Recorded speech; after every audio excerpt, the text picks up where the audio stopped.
This conference will now be recorded. अद्य गुरुवासरः अथवा बृहस्पतिवासरः वैशाख कृष्ण प्रतिपदा दिनांक 27 मई 2021। इस पेपर पुस्तक क्रमांक 3। शंखं चक्रं गदयुतां गदतं विकल्पितं चारुदोर्भिश्चतुर्भिः सूक्ष्मस्वच्छातिरुद्यां शुकपरिविलसन् मौलिनं भोजनेत्रं कालाम्भोदोज्ज्वलाङ्गं कटितटविलसच्चारुपीताम्बराढ्यं वन्दे धन्वन्तरिं तं निखिलगदवनप्रौढदावाग्निलीनं प्रौढदावाग्निलीनं ब्रह्मणो हि समारब्धा मात्रेयाद्येषु पूरिताम् अस्मदाचार्यपर्यन्तां वन्दे गुरुपरम्पराम् आयुर्वेदरतं वन्दे माधवाख्यं महागुरुम् आयुर्वेदामृतं सर्वं शिष्येभ्यो यः प्रदत्तवान् द्रष्टाज्ञानी दृष्टकर्मा कृतकर्मा तथैव च अध्यापको विश्वश्रेष्ठो महान् संशोधकस्तथा गुणैरेतैः समुदितैः यत्कार्यं प्रतनोति सः समृद्ध्यर्थं हि कार्यस्य वयं प्रयतामहे सरस्वत्यै नमो यस्याः प्रसादात् पुण्यकर्मभिः बुद्धिदर्पणसङ्क्रान्तं जगदध्यक्षमीक्षते आत्रेयं प्रथमं वन्दे आयुर्वेदजगद्गुरुम् आयुर्वेदामृतं सर्वं गृहीत्वा हि सुरेश्वरात् अग्निवेशादिकेभ्यो यत् प्रयच्छत् मुनिसत्तमः प्रथमं तन्त्रकर्तारम् अग्निवेशं नमाम्यहम्।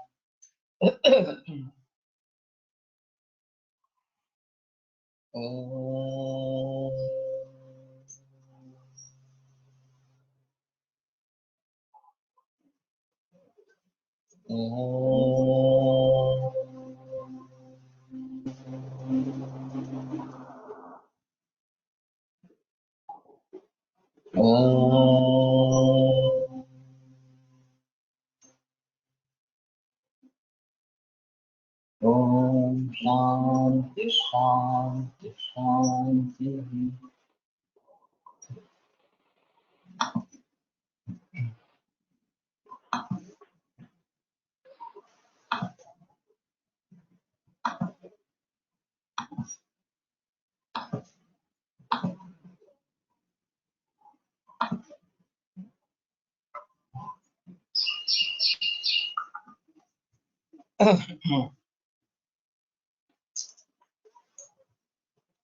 इस बीमारी को शुरुआत होने से पहले बहुत सारे बरस मानसिक ताण, चिंता, भीति, नैराश्य ऐसा कुछ हुआ था क्या? और अगर है तो उसका स्वरूप कितना है गंभीर और उसकी तीव्रता कितनी है?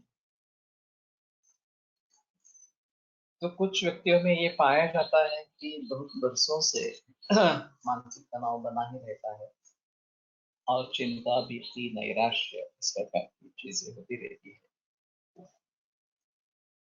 तो अगर हमें इसके बारे में पता नहीं चले तो आप कितनी भी कोशिश करें उतने अच्छे रिजल्ट्स मिलने वाले नहीं है। और जब तक ये मूल रूप से कारण दूर नहीं होता तब तक काफी मुश्किल इस प्रकार की परिस्थिति हो जाती है।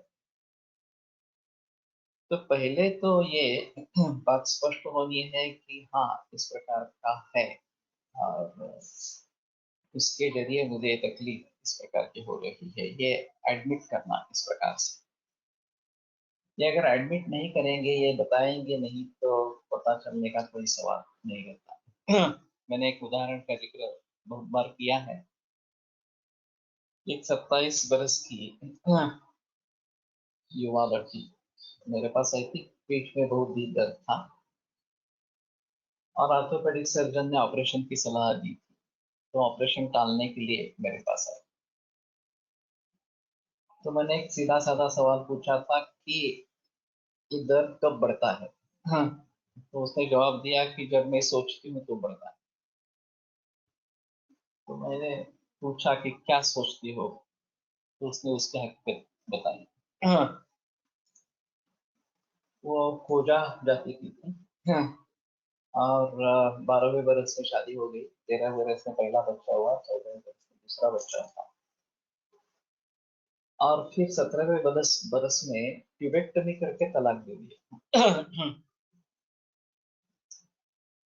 अब मैंने देखा कि हाथ की जो रेडियस और अल्ना है ये टेढ़ा दिख रहा था, तो मैंने कहा ये क्या हुआ। तो उसने बोले कि ये खूब पीटता था तो हड्डी टूट गई। इसको कुछ किया ही नहीं, वो ऐसे ही फील हो गई। अब मैंने पूछा कि हाँ, तुमने उसके बाद क्या किया, तो वो बोली मैं मायके में आ गई। वैसे पढ़ाई ज्यादा हुई नहीं थी। हाँ, तो ऑफिशियल वर्कर करके कहीं पे जॉब नहीं गया। तो मैंने कहा तो ये तो अभी 17 बरस पुरानी बात है, 10 बरस पुरानी बात है, 17वें बरस में तुम्हारा तलाक हुआ है, आज की तुम्हारी उम्र 27 बरस है। तो अभी क्या हुआ। तो उसने कहा कि उसका कुछ त्योहार था, वो मुंबई में गई थी और उसने अपने लड़कों को देखा। तो मैंने कहा लड़के तुम्हारे पास नहीं थे, तो बोले नहीं, मैंने वो पिता के पास छोड़ दिए थे। ऐसा क्यों किया, तो बोले हम गरीब घर के हैं और वो बड़ा अमीर है, मैं उसकी पांचवी पत्नी थी। और वो परवरिश अच्छी करेगा लड़कों की, ऐसे सोच के मैंने लड़कों को उस वहीं पे छोड़ दिया। अब जब मैंने उनको 10 बरस के बाद देखा तो मुझे लगा कि नहीं, एक तो बच्चा मेरे पास होना चाहिए था। और फिर से ये तकलीफ पीठ दर्द की शुरू हुई। तो मैंने कहा कि ठीक है, तुम्हारा कारण तो स्पष्ट है, तो ऑपरेशन ये इसका इलाज नहीं है। हमारे हिसाब में वातव्याधि है और उसके हिसाब से जो भी करना है वो मैं करूँगा, भीतर दवाइयाँ वगैरह। लेकिन ये उसका असली इलाज नहीं है, असली इलाज तो तुम्हारी सोच बंद हो जाएगी। हाँ, तो बोली मैं थक गई हूँ, अब मुझे और कुछ सोचता नहीं, मैं क्या करूँ इस वजह से, तो तुम ही कुछ सलाह दे दो। तो ये बड़ी नौबत आ गई। तो मैंने कहा कि ठीक है, मैं थोड़ा पूछताछ करके तुम्हें बताता हूँ। और मैंने थोड़ी पूछताछ की और उसके सामने 3 विकल्प रखे। हाँ, पहला था कि उसके पति पर मुकदमा चलाना और कोर्ट से कम एक बच्चे की वापसी करवाना। दूसरा विकल्प था कि टिबेक्टमी का ऑपरेशन रिवर्स करने की कोशिश करना और दूसरी शादी करना अगर वो सक्सेस होता है तो। और तीसरा विकल्प था कि जैसे वो 10 बरस में सब भूल चुकी थी, उसी प्रकार से सभी को भूल जाना, सभी चीजें भूल जाना। और जैसे 10 बरस जिंदगी जी रही थी उसी प्रकार से जिंदगी जीते रहना। हम्म, तो वो बोली कि ठीक है, मुझे 10-15 दिन की मोहलत दो। तो मैंने कहा तुम जितना चाहते हो ले लो। उस समय में हमने स्नेहन स्वेदन चिंतामणि वगैरह ऐसी कुछ दवाएं शुरू की थी। तो 15 दिन के बाद वो आई और उसने बताया कि मैं तीसरा ऑप्शन सिलेक्ट कर रहा हूँ, कर रही हूँ। तो वास्तव में वो सही निर्णय था, क्योंकि पहला जो है मुकदमा चलाना, ये गरीब थी वो अमीर था, और भारत में न्यायदान की प्रक्रिया कितनी देरी से चलती है और न्याय मिलेगा नहीं मिलेगा ये बताने का कोई बता नहीं सकते कि होगा ही इस प्रकार से। ट्यूबेक्टमी का ऑपरेशन रिवर्स करना ये बहुत रेयर ही होता है और सक्सेस रेट अच्छा नहीं है उसका। और फिर दूसरी नई शादी करना, वो नया शोर कैसा मिलेगा क्या मिलेगा ये तो कुछ पता नहीं है इस प्रकार से। तो 10 बरस वो वैसे ही जी रही थी, तो वही बेहतर ऑप्शन था कि सब भूल जाए, जैसे ही लड़के मिले ही नहीं उसको इस प्रकार से, और पहले जैसी जिंदगी बिताना शुरू की। तो ये सब हुआ और फिर दर्द तो बंद हो गया और कोई तकलीफ नहीं रही। अभी करीबन 35-36 बरस के बाद वो फिर से मेरे पास है। जुड़वों में दर्द है ऐसा करके। लेकिन बीच में ये सब माहौल ठीक इस प्रकार का रहा। तो इसमें एक अहम मुद्दा है कि ये बात अगर सामने नहीं आती, मैंने सीधा सा प्रश्न पूछा, सीधा सा जवाब मिला, और उसके जरिए इस बात का पता चला और फिर आगे की कार्रवाई शुरू हुई। तो अगर इस बात का पता ही नहीं चले तो हम सोचते रहते हैं कि क्यों रिजल्ट नहीं मिल रहा है, क्यों रिजल्ट नहीं मिल रहा है, और रिजल्ट मिलने का कोई नामो निशान नहीं मिलता। तो इन सभी बातों को ध्यान में रखते हुए दो तीन अजीब अनुभव दूसरे भी है इसी प्रकार के। एक 18-19 बरस का नौजवान लड़का था, और वजन नहीं बढ़ रहा है, शक्ति नहीं बढ़ रही है, ऐसी शिकायतें थी। और हर 3-4 बरस के 3-4 महीने के बाद उसको अतिसार होता था, और जो भी ताकत कमाई होगी इन 3-4 महीनों में वो सब निकल जाती, फिर से दुबला पतला हो गया। और अपेरेंटली कारण कुछ भी नहीं दिखता, हाँ अतिसार क्यों हुआ इस प्रकार से। तो मैंने एक बार फिर उससे बड़ी जिक्र की, नहीं तुम्हारे मन में कुछ है क्या? तो वो बोला मुझे लगता है कि मुझे कैंसर है। तो मैंने कहा तुम मूर्ख हो, ऐसी कुछ स्थिति नहीं है, कैंसर वगैरह नहीं है, तुम मन से शांत हो जाओ, आश्वस्त हो जाओ, और खाना पीना नियमित ढंग से खाओ, दवाएं तो दे रहा हूं मैं। फिर भी उसने मेरी दवाई बंद कर दी। हाँ। और फिर 6-8 महीने के बाद वो मुझे कहीं बाहर मिला। हाँ। अच्छा दिख रहा था। तो मैंने कहा, पूछा कि तुमने क्या किया? तो बोला मैं फिर से एलोपैथी में चला गया, एचवी सर्वेस के पास। और उन्होंने कहा ठीक है तुम्हें आशंका है, उसने पहले ही बोल दिया कि मुझे आशंका लगती है मुझे कैंसर। तो उसने सभी प्रकार के इन्वेस्टिगेशंस किया, लिवर बायोप्सी, किसी में कुछ भी नहीं निकला। और फिर वो आश्वस्त हो गया कि मुझे कैंसर नहीं है, अब सुधरने लगा। मैंने कहा कि मैं मूर्ख था, मैंने क्लिनिकल डायग्नोसिस किया था, और अगर इसी से तुम्हारा समाधान होने वाला है, या अगर मुझे मालूम होता तो मैं तुम्हें इन्वेस्टिगेशन के लिए भेजता, तुम्हें खुद एचवी सर्विस है और उससे यदि इन्वेस्टिगेशन के लिए जाने की जरूरत नहीं पड़ती। लेकिन ठीक है, इसमें से एक सबक मिल गई कि यो यथा परितुष्यचित्तम तथैव अनुवर्तेत पराराधन पंडिता, जो जिस प्रकार से संतुष्ट होता है उसको उसी प्रकार से, हाँ, मनाना है। दूसरी ऐसी ही केस थी जिसमें उनकी उम्र 58 इस प्रकार की थी, और वो मेरे पास आया, मुझे हिडन कैंसर है, अब ट्रीट करो। मैं जरा चौंक गया, हिडन कैंसर क्या बात है? तो उसने कहा मैं एचवी सर्विस के पास गया था। उन्होंने सभी प्रकार की जांच की,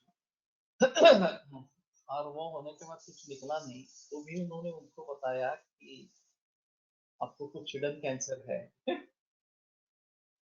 तो वो घबरा गया, तो बोला कि करे क्या उसका? तो नहीं कुछ नहीं कर सकते, अगर कहीं व्यक्त हो जाए तो हम उसके बारे में सोचेंगे, अभी फिलहाल तो कुछ नहीं कर सकते। तो किसी ने उसको मेरा नाम सुझा दिया कि ये कैंसर की ट्रीटमेंट करते हैं, तो मुझे पूछने के लिए आया कि आप, मुझे हिडन कैंसर है, आप कुछ करिए।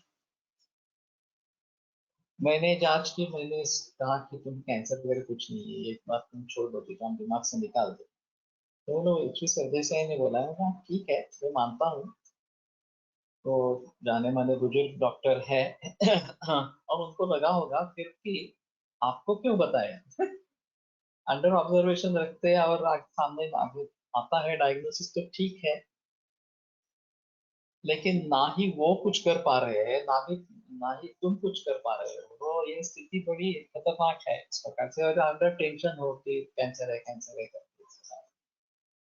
तो ये सब बातें छोड़ो, और शांति से खाना पीना करो, और तुम बाहर निकलोगे इसमें से।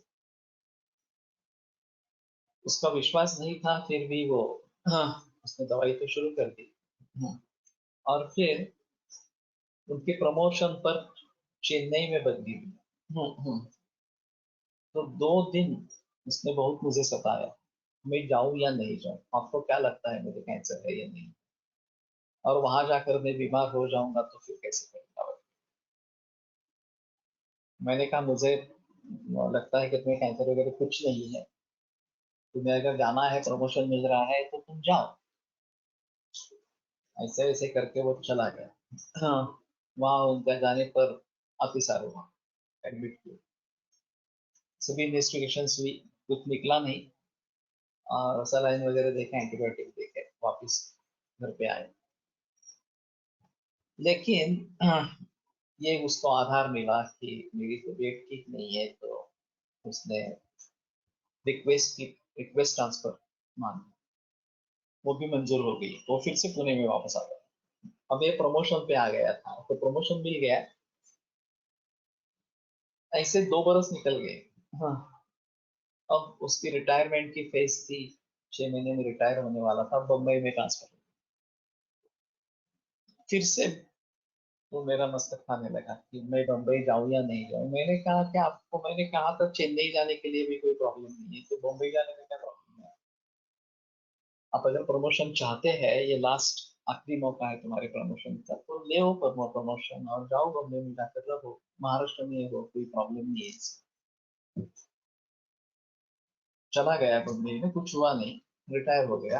हाँ, और करीबन 3 बरस तक वो मेरी ट्रीटमेंट लेता रहा। फिर उसको मालूम पड़ा कि उसको कैंसर नहीं है, ब्लड कैंसर वगैरह से कोई चीज नहीं है, और फिर दवा बंद कर दी, आगे दवा की जरूरत नहीं। तो ये एक बड़ा मुद्दा होता है कि इस प्रकार के मानसिक तनाव है और उसके बारे में पता ही नहीं चले कि क्यों है, तो बड़ी मुश्किल इस प्रकार की हो जाती है। अगर पता चले तो उसके बारे में हम थोड़ा सा कुछ सोच सकते हैं और क्या करना है ये थोड़ा सा देख सकते हैं। तो जो इस प्रकार के मरीज है कि जिनमें ये तनाव बरकरार है, बहुत वर्षों से इस प्रकार से है, उसके मूल तक नहीं जाएंगे तो अ, ये दुरुस्त होना काफी मुश्किल, कोई भी बीमारी दुरुस्त होना काफी मुश्किल इस प्रकार की होती है। और भली भांति समझने की कोशिश करेंगे। पहले 1-2 मुलाकातों में लोग व्यक्त होते ही है ऐसा नहीं है, 3-4 बार करने से शायद कुछ लोग व्यक्त होते हैं। और अगर ये व्यक्त होंगे तो पता चलेगा कि ये इस प्रकार की चीजें है। अगर कुछ पता ही नहीं चला तो मुश्किल इस प्रकार की बात रहेगी। और ये केस सुलझा नहीं जा सकती। तो उसकी तीव्रता कितनी है ये भी एक बार देखनी है। अगर तीव्रता ज्यादा है तो इसके बारे में सोचना है। अगर ये व्यक्त हो जाते हैं तो एक तरीका उसका ऐसा है कि तुम ही, तुम्हारी प्रॉब्लम क्या है ये लिखो, और तुम्हारे हिसाब में इसके लिए सॉल्यूशन क्या हो सकता है ये भी लिखो। जनरली ऐसा होता है कि लोग कहते हैं नहीं नहीं मुझे तो सॉल्यूशन मालूम नहीं, अगर मालूम होता तो मैं करवा लेता ऐसे काम से। लेकिन ज्यादातर ऐसा होता है कि एक निगेटिविटी का साइकिल बन जाता है।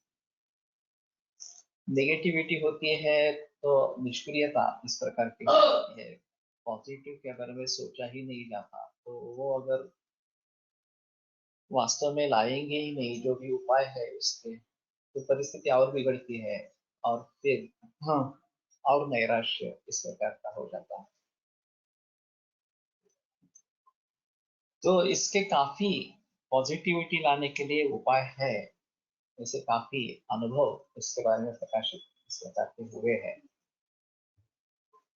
और उन अनुभवों को इसलिए देखना चाहिए कि जो उपाय उन लोगों ने किए होंगे वो शायद हमारे भी काम के हो सकते हैं या नहीं हो सकते हैं, इसके बारे में कम से कम सोचना। एक विदेश की लड़की की कहानी थी, बहुत ही दर्द भरी कहानी है। हाँ, कि ये विदेशों में पार्टनरशिप बदलती रहती है और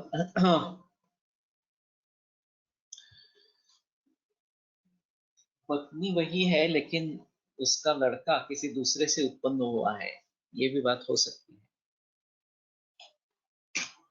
तो ऐसी ही पत्नी की डेथ हो गई, जो सौतेली माँ इस प्रकार की रही,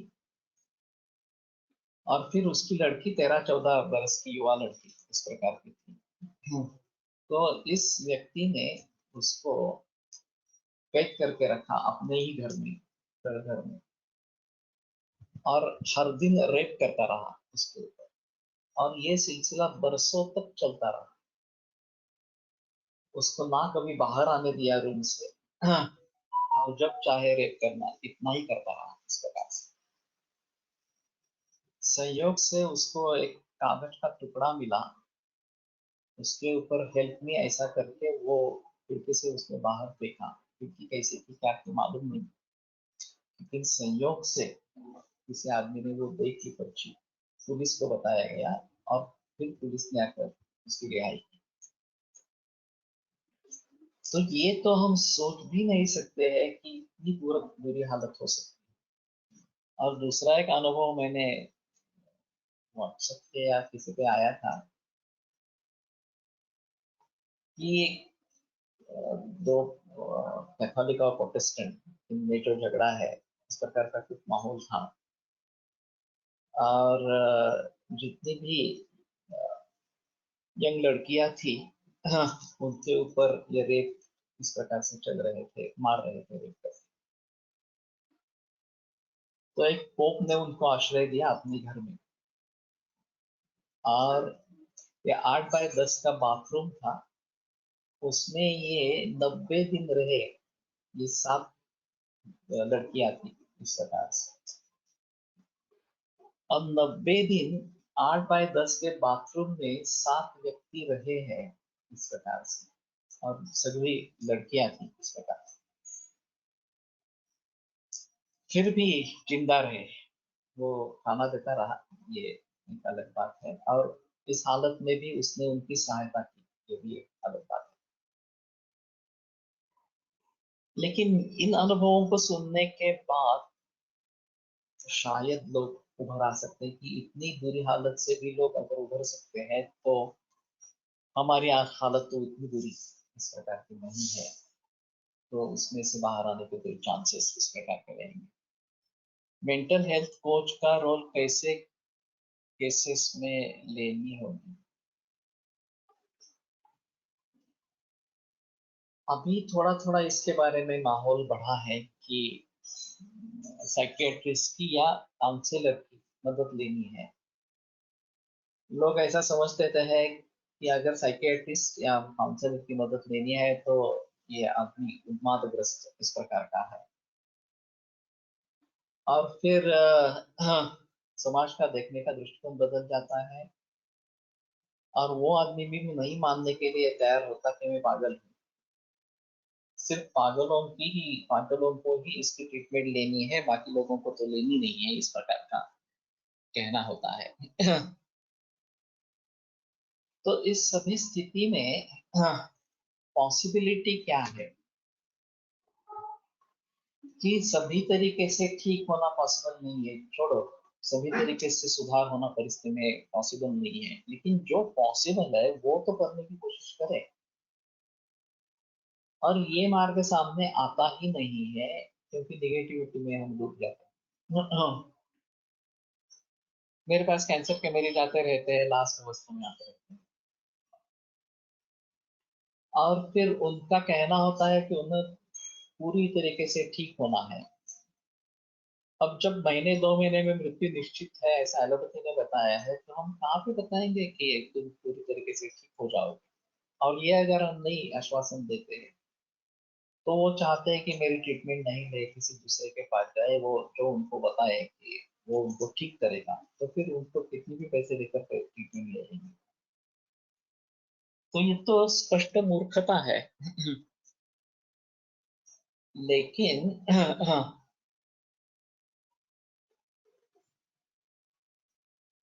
लोग इसमें बहक जाते हैं, ऐसा है।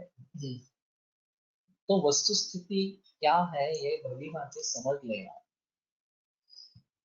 और इसमें पॉसिबल क्या है ये समझने की कोशिश करना, ये ज्यादा आवश्यक है। प्रकृति का रोल कैसे इसमें कितना रहेगा मुझे मालूम नहीं, मानस प्रकृति के बारे में। प्रवर अवर मध्यम सत्व का रोल जरूर रहता है, और अवर सत्व के लोग इसके शिकार होते हैं, ये निश्चित है। मध्यम सत्व दूसरों के द्वारा सहायता मिलने पर संवर जाते हैं, लेकिन अवर सत्व कुछ नहीं कर पाते हैं। और सात्विक राजस तामस प्रकृतियों के अनुसार अगर उनको उसका अच्छा क्षेत्र मिलता है तो शायद बाहर आने की कोशिश हो सकती है, लेकिन ये काफी मुश्किल है इस प्रकार का प्रकृति निश्चय कर पाना। प्रवर और मध्यम सत्व ये निश्चय कर पाना वैसे थोड़ा आसान इस प्रकार का। और यो यथा परितुष्यति तथैव अनुवर्तयत, ये भी एक अलग माहौल रहेगा। ऐसी एक 55-60 बरस की एक औरत, उसका बीपी फ्लक्चुएट हो रहा था, नींद नहीं आ रही थी, भूख नहीं लग रही थी, अशक्ति हो रही थी वगैरह वगैरह। 2 बरस से सिलसिला चल रहा था, और डॉक्टर ने सभी के लिए दवा दी थी, बीपी के लिए एक दवा, नींद के लिए एक दवा वगैरह वगैरह। इस वजह से कुछ भी फायदा नहीं हो रहा था। तो मैंने पूछा कि ये कैसे शुरू हुआ, तो बड़ा अजीब था कि उसके भांजे की मौत हो गई युवा अवस्था में, और उसकी जो पत्नी थी उसको अंतिम बार कुमकुम तिलक लगाया जाता है प्रेत उठाने से पहले। तो उस समय में औरतें जब दूसरों को कुमकुम तिलक लगाती है तो खुद के भी माथे पे लगाती है, और ऐसी परंपरा है कि इस प्रकार का जो अंतिम तिलक लगाया जाता है वो लगाने पर अपने माथे पर कुमकुम तिलक नहीं लगाना इस प्रकार से। उसने आदत से उसको लगाया और अपने पे माथे पे लगाया, और फिर उसे लगा कि उसकी बड़ी भूल हो गई है, और अब उसको भी वैधव्य प्राप्त होगा। और इस विचार से नींद उड़ गई, भूख बंद हो गई, बीपी फ्लक्चुएट होने लगा वगैरह। डॉक्टर के पास गए, उसको बताया कि ऐसा ऐसा मुझे लगता है। वो बोलो मूर्ख हो, ऐसा कुछ नहीं लगा, ऐसा कुछ लगाने से कुछ होता है। लेकिन वो मान नहीं रही थी। इसे 2 बरस चले गए। तो मैंने पूछा कि आपके पास कोई उपाध्याय घर पे आते हैं क्या, गणेश पूजा वगैरह बताने के लिए? तो बोले हाँ, श्राद्ध पक्ष करवाने के लिए गणेश पूजा करना। बोले हाँ, आते हैं। तो मैंने कहा कि उनसे बात करो, उनको विश्वास में ले लो, वो उनको कहे कि ठीक है, ये दोष गलती हुई है तुम्हारे से, लेकिन इसका परिहार इस प्रकार से हो जाएगा।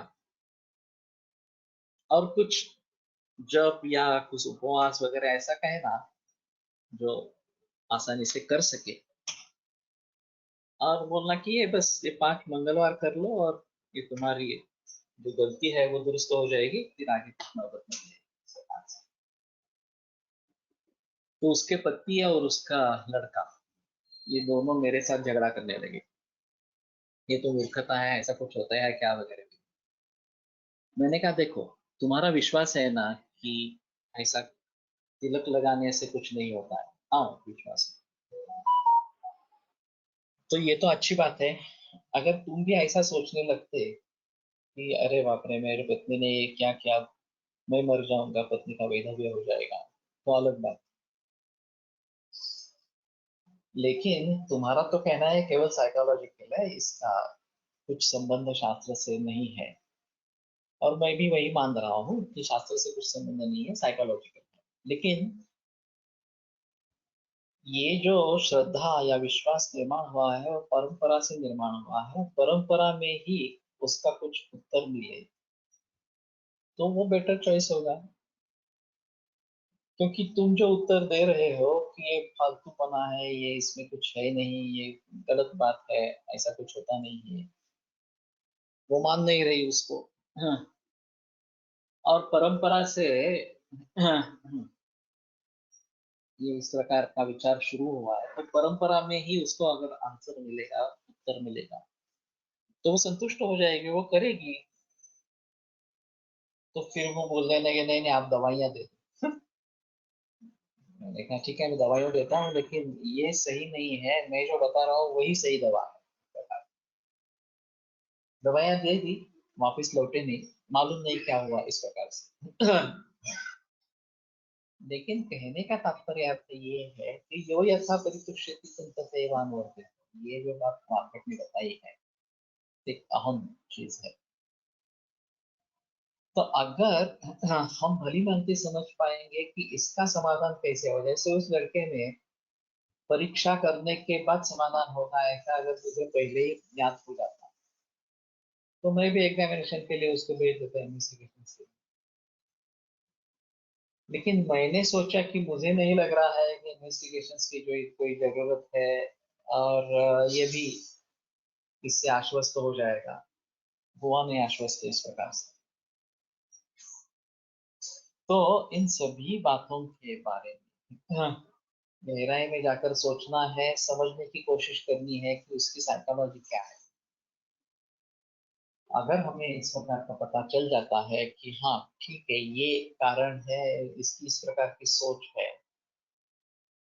तो हम उसके बारे में जरूर सोच सकेंगे कि किस प्रकार से उसको ट्रीट करना है। और परिस्थिति जो है वो मान्य करना ये एक अहम मुद्दा है कि ये सिचुएशन है, इसको नहीं बदल सकते, इसको लेकर आगे बढ़ना है। तो उसमें से भी क्या हमारे फायदे में हो सकता है या उसके बारे में हम सोच सकते हैं पॉजिटिवली, और जो निगेटिव बातें हैं उनको कैसे कम कर सकते हैं, ये अगर हम सोचेंगे तो कुछ मार्ग उसमें से निकलेगा। तो ये एक अहम मुद्दा इस प्रकार का रहेगा। और निगेटिविटी से उनको बाहर निकालना बहुत जरूरी ये बात होती है, और कम से कम न्यूट्रल पोजीशन में आ जाए और फिर आगे पॉजिटिविटी क्रिएट करें। तो इसमें रिलैक्सेशन होना जरूरी है, ये बात शिरोधारा अभ्यंग इससे कुछ हद तक हो सकती है। मेरा एक जर्मन छात्र है, वो मसाजिस्ट मैस्योर करके प्रैक्टिस करता था, लेकिन उसका एक तरीका अलग था। वो पहले पूरे बदन को स्पर्श करके रिलैक्स करता था। और मैंने उससे काफी बार मसाज लिया है और मैं ज्यादातर सो जाता था और गहरी नींद लग जाती थी। हाँ, इसमें तेल बहुत ही कम लगाता था और प्रेशर बिल्कुल ही नहीं रखता था। हाँ, और जैसे वो पहले रिलैक्सेशन होने के बाद वो मसाज शुरू करता तो मैं सो जाता। उसका कहना था कि बहुत सारे लोगों का यही अनुभव है। और दूसरी चीज उसमें ऐसी थी कि उसमें वो काउंसलिंग करता था, अगर वो लोग बोलते हैं तो वो काउंसलिंग करता था। तो ये भी एक अच्छा है माहौल। तो काउंसलर्स अगर अच्छे मसाजिस्ट है या अच्छे मसाजिस्ट मसाजिस्ट अगर काउंसलर बन सकते हैं तो वहाँ शायद ये बात हो सकती है कि लोग समय निकाल कर आए हैं और उस समय अगर रिलैक्स इस प्रकार के हो जाएंगे तो अच्छा रहेगा। अवरसत्व बदलता ये क्या, ये बहुत मुश्किल सवाल है। मैं कोशिश कर रहा हूँ, ज्यादातर मेरा अनुभव बदलता नहीं है, ऐसा नहीं है। अगर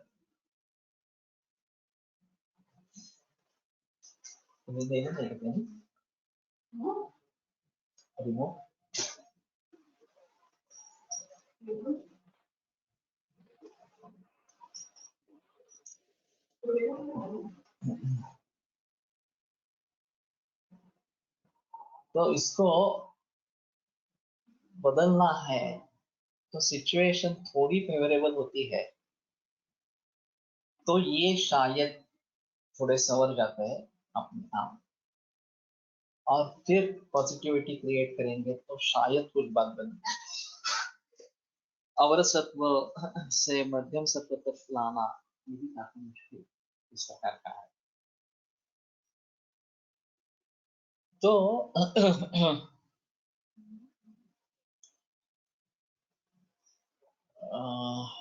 हाँ, मैं वो मसाज की बात कर रहा था। एक लाड़ के एक विद्यार्थी है, Ayurveda and lifestyle life time impressions, एक उनकी अंग्रेजी किताब है, और उनका ये कहना था हाँ, कि जैसे अगर हम गेंद के कुर्सी पे बैठते हैं और मानो टी शर्ट नहीं डाला है, बनियान नहीं डाला है, तो इसका इम्प्रेशन हमारे फीट पर बन जाता है। ये तात्कालिक होता है लेकिन कुछ देर के लिए रहता है। मानव स्वभावों के इम्प्रेशंस इस प्रकार से शरीर में रह जाते और फिर उनको बदलना काफी मुश्किल होता है। और इसके लिए उसका टच थेरेपी, जैसे जर्मन छात्र करता था उस प्रकार से टच थेरेपी ऐसा उसका था कि रुग्ण को आश्वस्त करना है हाँ, कि तुम ठीक हो जाओगे, ऐसा मत सोचो, ये परिस्थिति बदलेगी वगैरह वगैरह, इस प्रकार से कैसे करना है क्या करना है उसके बारे में सोचो।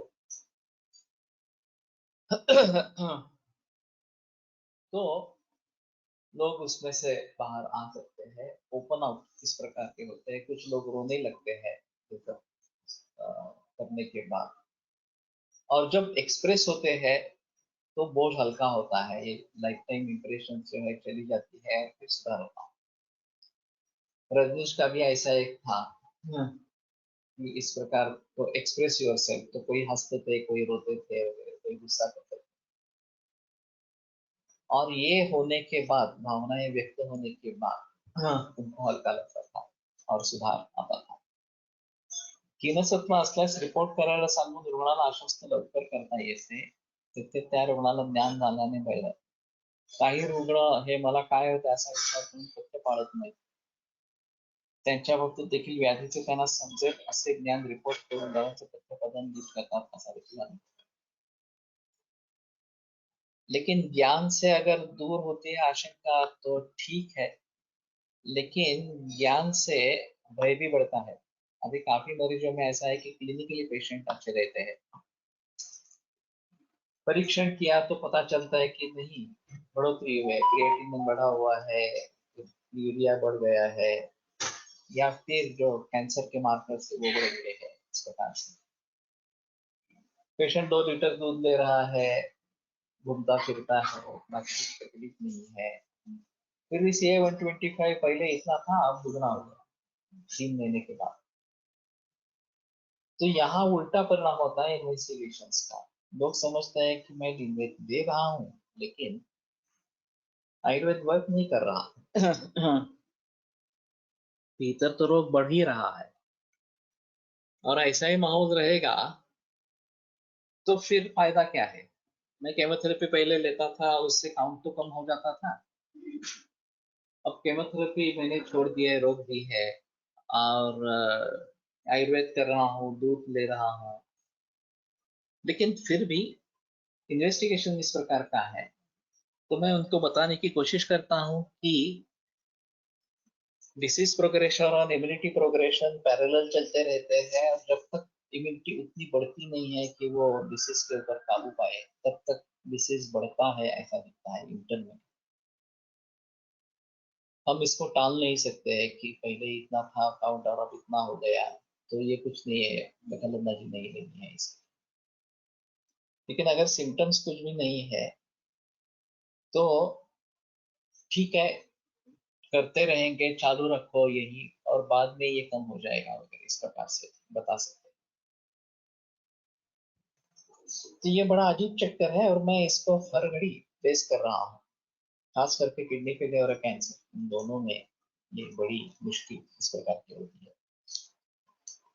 और इस प्रकार से पेशेंट छूट भी जाता है, तो वो समझता है आयुर्वेद मैंने इतना ले लिया, इतना पैसा खर्च किया, फिर भी कुछ नहीं हुआ, तो किसी दूसरे के पास चले जाएंगे, ये भी बात हो सकती है। तो कैसे समझाना, और खास करके केमोथेरेपी देने के बाद काउंट्स कम होते हैं, ट्यूमर साइज कम होता है, तो वो समझता है कि हाँ यही सही रास्ता है, आयुर्वेद से तो कुछ नहीं हो रहा इसके पास।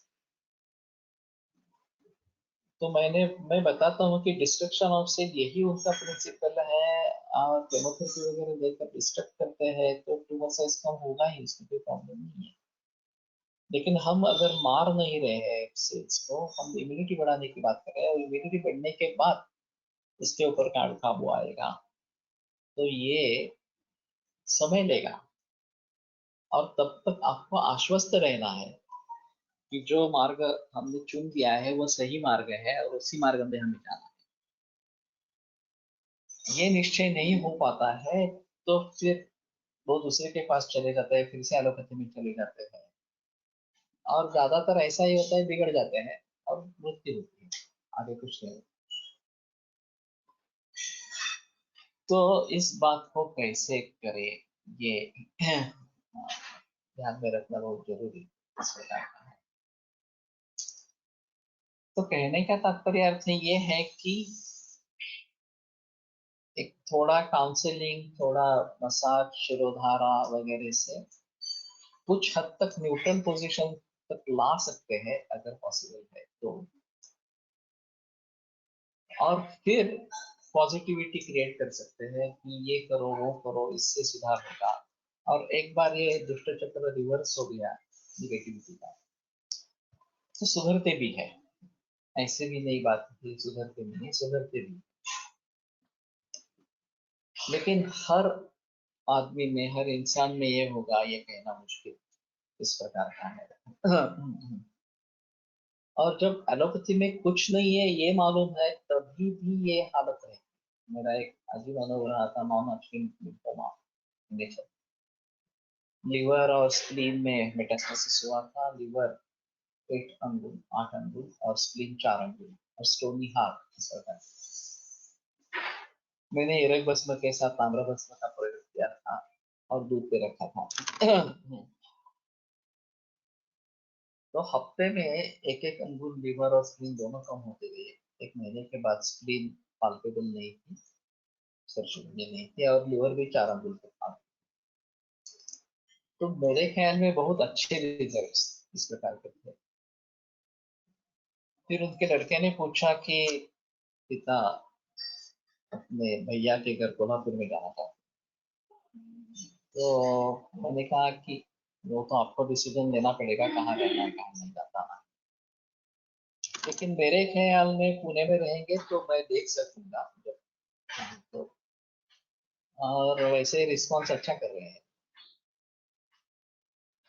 तो उसने एक लंबी सांस ली, और फिर बताया कि मुझे मालूम है कि हमने एलोपैथी में कोशिश की थी, और उन्होंने बताया कि हम उनके हाथ में कुछ भी नहीं, कुछ नहीं कर पाए,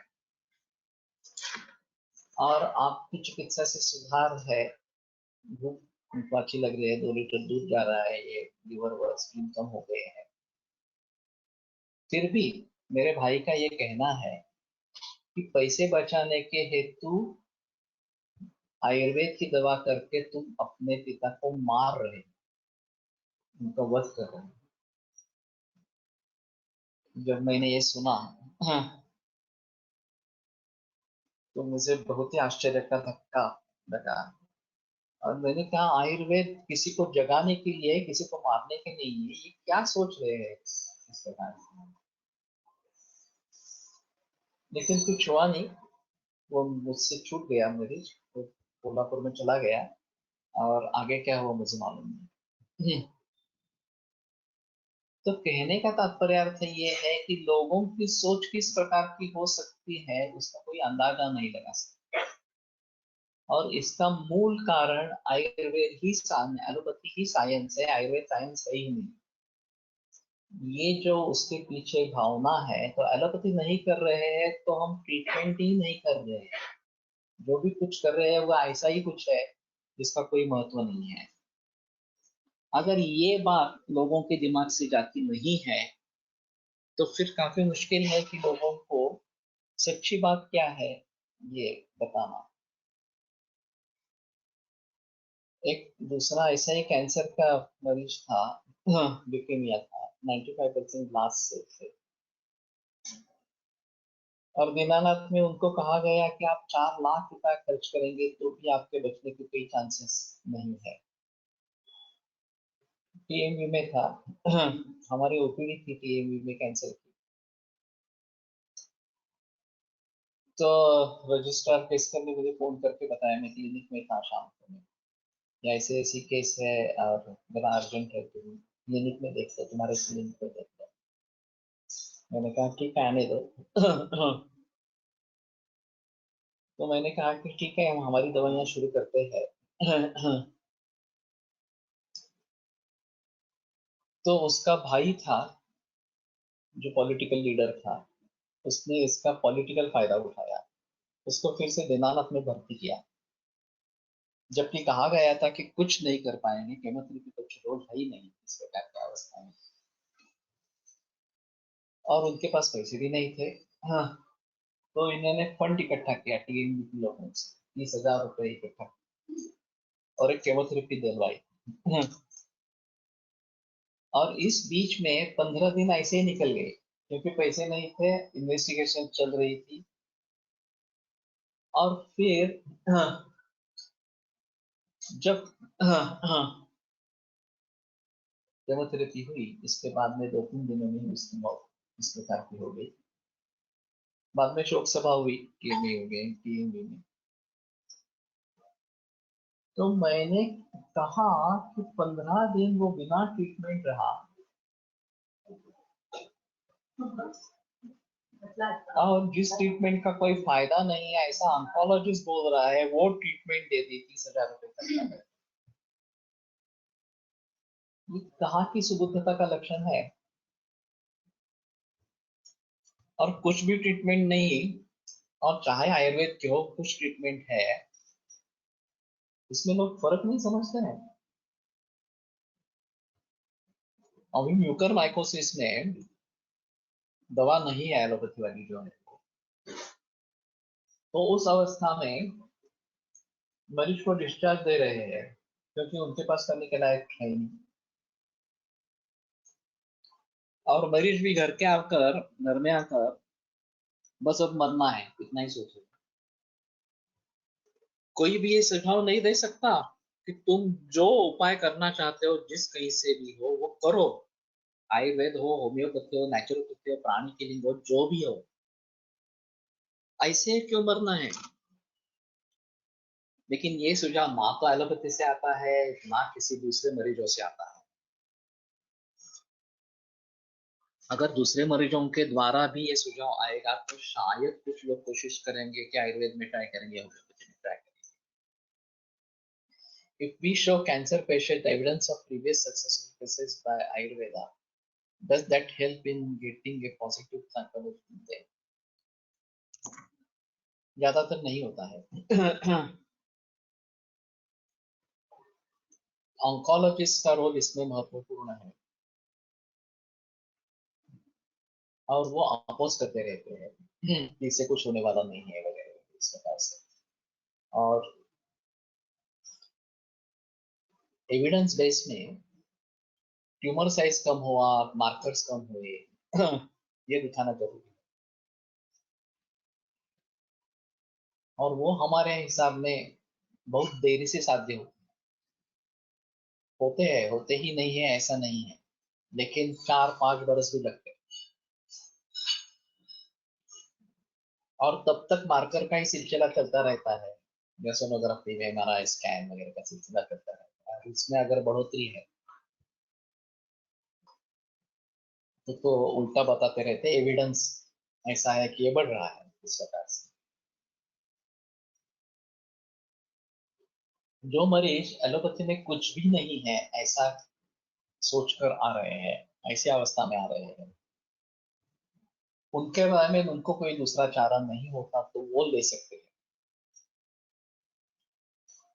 क्योंकि एलोपैथी में कर लेना कुछ नहीं है इस प्रकार से। लेकिन फिर भी जब तक ठीक है तब तक ठीक है, जब बिगड़ने लगता है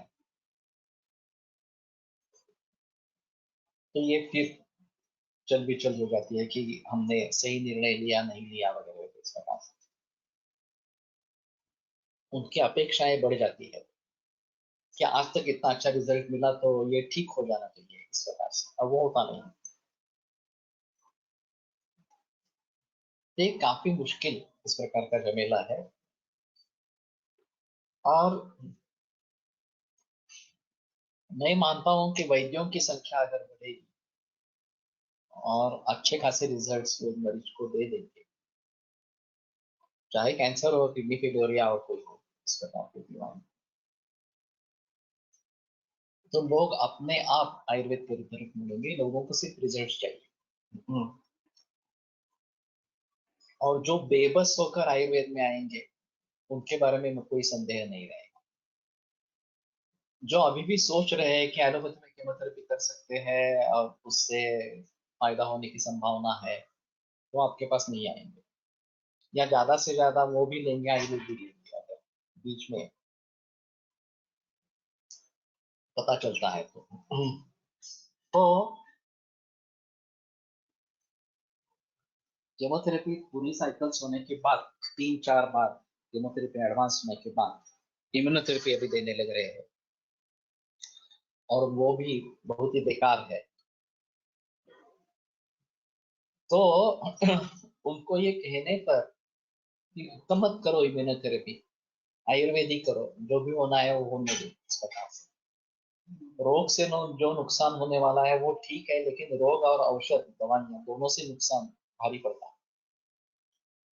एडवांस केमो देनी है तो उसके बारे में सोचना है। एक 5 बरस का लड़का था, मीडियास्टेनम में कैंसर था, केमोथेरेपी दे दी गई फायदा नहीं हुआ, एडवांस केमो के बारे में सोच रहे। तो मैंने उनको सावध किया कि अब मत करिए, इतना छोटा है, इम्यूनिटी अच्छी नहीं है उसकी। तो उसके पिता का कहना था कि एज ए फादर मुझे जो भी उपाय करने हैं वो करने हैं, ऐसा नहीं मैं कह सकता कि ये उपाय मैं नहीं करूँ। मैंने कहा आपकी मर्जी। हाँ। और फिर दे दी केमोथेरेपी एडवांस, तुरंत रिएक्शन आ गई, डब्ल्यूबीसी सब तक नीचे आ गया, उसको आईसीयू वेंटिलेटर पे रखा, 2 दिन में मौत हो गई। अब ये भी सिलसिला हो सकता है, ये ऑन्कोलॉजिस्ट बताते ही नहीं है कि इसमें जान भी चली जा सकती है उनके केमोथेरेपी के ड्रग के जरिए। दूसरा एक मरीज था, वो 18-19 बरस का युवा था, ल्यूकेमिया हुआ, केमोथेरेपी करी, फायदा नहीं हुआ, बोन मैरो ट्रांसप्लांट किया, फिर भी फायदा नहीं हुआ, और इसमें ऑटोइम्यून कामला हो गई, हेपेटाइटिस हो गया, बिलिरुबिन 38 तक पहुंच गया। अब उस अवस्था में मुझे बुलाया गया। हाँ, दिनानाथ में कैसे एडमिट थे। तो मैंने देखा, मैंने कहा कि कुछ चांसेस नहीं है, फिर भी मैं दवा देता हूँ, देखो। 3 दिन में ही उसकी मौत हो गई। आश्चर्य की बात ये रही कि इस मौत के बावजूद हेमेटोलॉजिस्ट का कहना था कि बोन मैरो ट्रांसप्लांट बहुत सक्सेसफुल। ये हुआ, मृत्यु हुई वो ऑटोइम्यून हेपेटाइटिस से हुई, लेकिन बोन मैरो ट्रांसप्लांट बहुत successful. There was complete remission as far as blast cells are concerned. तो मैंने कहा कि क्या मतलब है इसका, अगर वो मरीज जिंदा ही नहीं है तो इस प्रकार के बोस्टिंग्स का कुछ फायदा है क्या? कि बहुत देखो कितना अच्छा रिजल्ट आ गया है, बोन मैरो ट्रांसप्लांट से कंप्लीट रिमिशन ल्यूकेमिया में आ गया। लेकिन ये बात होती रहती है, और लोग फिर भी उनका कहाँ मानते हैं। कि हाँ हाँ देखो bone marrow transplant was successful, but ये जो कामला हो गई उसके कारण उसकी मौत हो गई वगैरह वगैरह।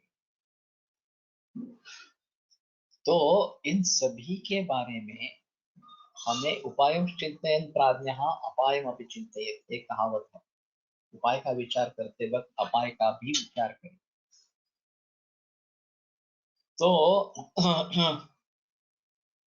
इन सभी के बारे में सोचना है, क्या क्या पॉसिबिलिटीज है, आउटकम्स क्या क्या हो सकते हैं, इन सभी के बारे में सोचना है। और फिर आपको अगर महसूस होता है कि नहीं ये सबसे बेहतर रास्ता है या सबसे कम मुश्किल इस प्रकार का रास्ता है, जो विपत्तियां आएगी तो भी ज्यादा विपत्तियां नहीं हुई, तो उसमें से उस रास्ते को चुनना है और फिर वहां पे डटे रहना है। मन खूप महत्वाचा भाग असून त्यावर काम करणारे वनस्पती द्रव्याचे गण का सांगितले नसावा। ही धैर्यात्मादि विज्ञान मनोदोषौषधम परम, मानस ज्ञान विज्ञान धैर्य स्थिति समाधि, ये जो बातें हैं उसकी मूल दवा है वो धैर्यात्मादि विज्ञान यही है। कुछ हद तक वनस्पति या इतर औषधियों से उसमें प्रयोग कर सकते हैं, फायदा हो सकता है, लेकिन फिर भी अभी मैं सोच रहा हूँ कि साइकोटिक ड्रग्स कुछ हद तक अगर काम कर सकती है तो हमें भी इसके बारे में थोड़ा सोचना है।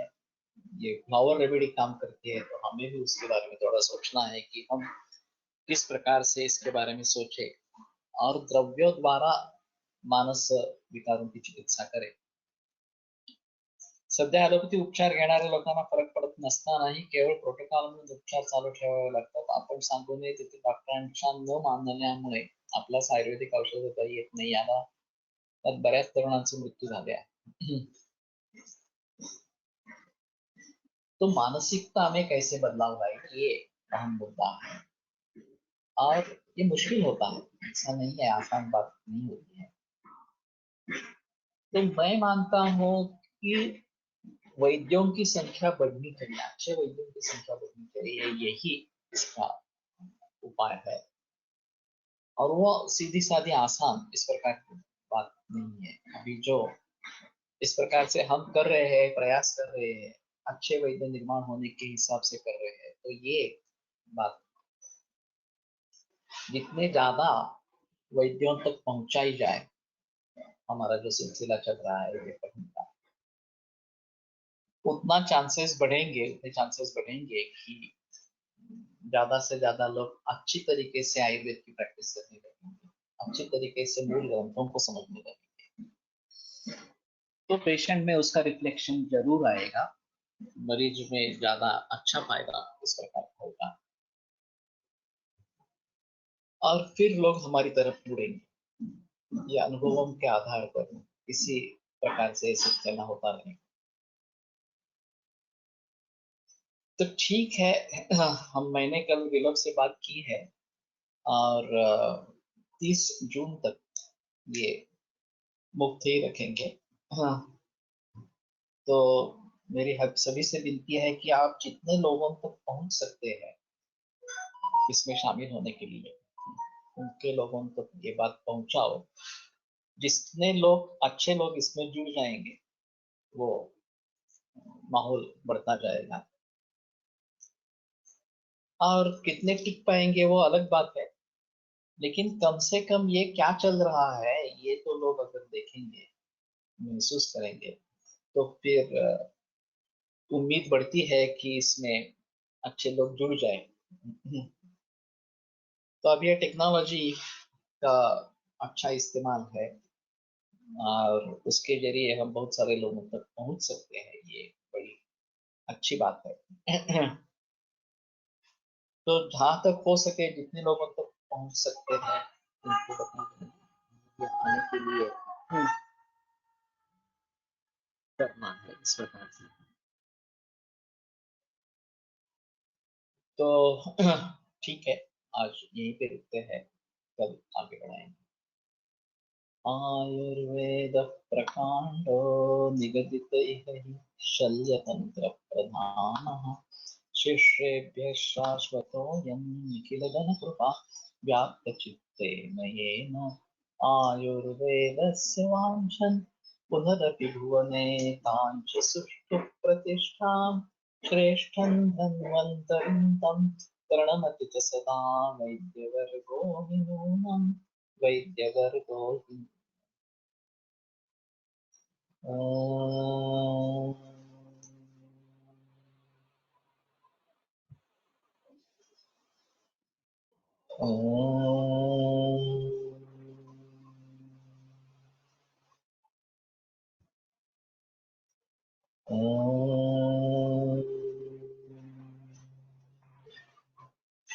ओम शांति शांति शांति।